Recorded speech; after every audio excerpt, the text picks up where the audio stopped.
എനിക്ക് ഇന്നാണ് ആക്ച്വലി സമയം കിട്ടിയതൊരു വീഡിയോ എടുക്കാൻ. കാരണം വീക്കെൻഡ് ഭയങ്കര ബിസി ആയിരുന്നു. അപ്പോൾ ഞാൻ ഓൾറെഡി ഈ ഈസ്റ്റ് പാലസ് കണ്ട് തീർത്തു. പക്ഷെ എനിക്ക് വീഡിയോ ഇടണമല്ലോ, കാരണം എനിക്ക് അതേപോലെ പറയാനുണ്ട്.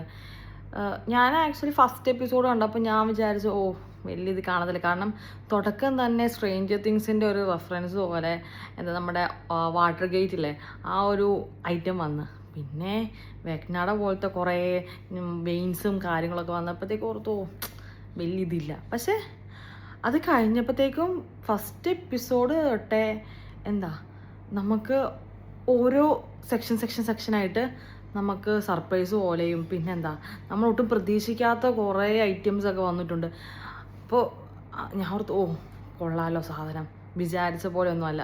പിന്നെ ഒരു രണ്ടാമത്തെ എപ്പിസോഡായപ്പോഴത്തേക്ക് ഓക്കെ തീർന്ന് ആ സ്പിരിറ്റിനെ എല്ലാവരും ഓടിച്ച് എന്നാണ് ഞാൻ വിചാരിച്ചത്. പക്ഷെ അത് കഴിഞ്ഞപ്പോഴത്തേക്ക് ദേ കിടക്കുന്ന അതല്ല വേറെ, പിന്നെ മൂന്നാമത്തത്, നാലാമത്തെ, 5, 6 അങ്ങനെ പോയിട്ടും സംഭവം തീരുന്നില്ല. നമ്മൾ വിചാരിച്ച ഇപ്പം തീരും, ഇതെല്ലാം ശരിയാ അങ്ങനെ വിചാരിച്ചിരിക്കും. ഞാൻ വിചാരിച്ചത് ഓക്കെ ആ സ്പിരിറ്റിനെ കൊന്നു, ഇനി തീർന്നു, കഥ തീർന്നു, ഇനിയിപ്പോൾ അവരുടെ റൊമാൻസും കാര്യങ്ങളൊക്കെ ആയിരിക്കും വിചാരിച്ചത്. പക്ഷെ അല്ല, അത് കഴിഞ്ഞപ്പോൾ ദൈവം വേറെ കിടക്കുന്നത്. അങ്ങനെ 8ാമത്തെ എപ്പിസോഡ് വരെ ഇങ്ങനെ തീരുമെന്ന് വിചാരിച്ച് തന്നെ ഞാൻ ഇരുന്നത്. പക്ഷെ തീർന്നില്ല. 8ാമത്തെ എപ്പിസോഡിലാണ് നമ്മുടെ മെയിൻ വില്ലൻ, ആ മെയിൻ സ്പിരിറ്റ് വരുന്ന ഒരു സീനുണ്ട്. ഞാനാണെങ്കിൽ എനിക്കാണെങ്കിൽ എന്നാ ചെയ്യേണ്ടതെന്ന് അറിയത്തില്ല. ആ ഒരു പറഞ്ഞറിയിക്കാൻ പറ്റാത്ത ഒരു സംഭവമായിരുന്നു എനിക്ക്. ഞാൻ എന്നിട്ട് ഇത് തീർന്നു കഴിഞ്ഞപ്പോൾ ഇത് ആരാടാ ഇങ്ങനെയൊക്കെ എടുത്ത് വെച്ചതെന്ന് ഞാൻ ആലോചിച്ചു.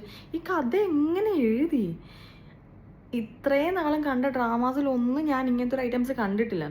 ഡ്രാമാസിൽ ഇങ്ങനെ ഏൻഷ്യൻ ടൈമിൽ അല്ലെങ്കിൽ ഒരു ഹിസ്റ്റോറിക്കൽ ഡ്രാമാസിലെ സ്പിരിറ്റിനെ കുറിച്ചും അങ്ങനെയൊക്കെ ഉണ്ട്. പക്ഷെ എന്നാലും ഇങ്ങനെ ഒരു സാധനം ഞാൻ കണ്ടിട്ടില്ല. എനിക്ക് ഭയങ്കര സന്തോഷമായത് കണ്ടു കഴിഞ്ഞപ്പോൾ. അപ്പോൾ കാണാത്തവർ നിങ്ങൾ കാണുക, എന്നിട്ട് പറയുക എങ്ങനെയുണ്ടെന്ന്. ഇത് ബാക്കിലുണ്ട്, കണ്ടോ? ഒരു ഗുമ്മിന് വേണ്ടി ഞാൻ എടുത്ത് വെച്ചേക്കുന്നതാണ്. എനിക്ക് അത്രയ്ക്ക് ഇഷ്ടപ്പെട്ടു സംഭവം. പക്ഷേ ഒന്നും കൂടെ കാണണമെന്നുണ്ട്. പക്ഷേ എനിക്ക് കാണാനുള്ള ടൈമില്ല. കാരണം അടുത്ത ഡ്രാമസൊക്കെ ഇറങ്ങിക്കൊണ്ടിരിക്കുകയാണ്. നമ്മുടെ ജൂലൈയിൽ കുറേ ഡ്രാമസ് ഇറങ്ങിയിട്ടുണ്ട്. എൻ്റെ നേരത്തെ വീഡിയോസിൽ ഞാൻ പറഞ്ഞിട്ടുണ്ട്. അതിലെനിക്ക് ഇപ്പോൾ ഏറ്റവും കൂടുതൽ ഇഷ്ടപ്പെട്ട ഒന്നാണ് ഇത്, ഈസ്റ്റ് പാലസ്. മറ്റേ ഏജൻറ്റ് കിമ്മിന് 2 എപ്പിസോഡും കൂടെ ഉള്ളൂ, അതും തീർത്ത്. പിന്നെ മറ്റേ സ്പൂക്കി ഇൻ ലവ്, അത് ഞാൻ തുടങ്ങിയിട്ടില്ല, എനിക്കത് തുടങ്ങണം, ഇന്ന് തന്നെ തുടങ്ങണം. പിന്നെ സി യു അറ്റ് വർക്ക്, അതും അത്യാവശ്യം നല്ല ഓഫീസ് റൊമാൻസ് ആണ്, അതും കാണണം. അങ്ങനെ കുറേ ഉണ്ട്, ഇനി ഇറങ്ങാനുണ്ട്. എനിക്കാണിത് ഇപ്പോഴേ ഡാർക്ക് സർക്കിൾസൊക്കെ വരാൻ തുടങ്ങി. ഉറക്കമില്ല, ഇരുത്തും കാണല. നിങ്ങൾ കാണുക ഗൈസ്, കാണണം. ഓക്കെ.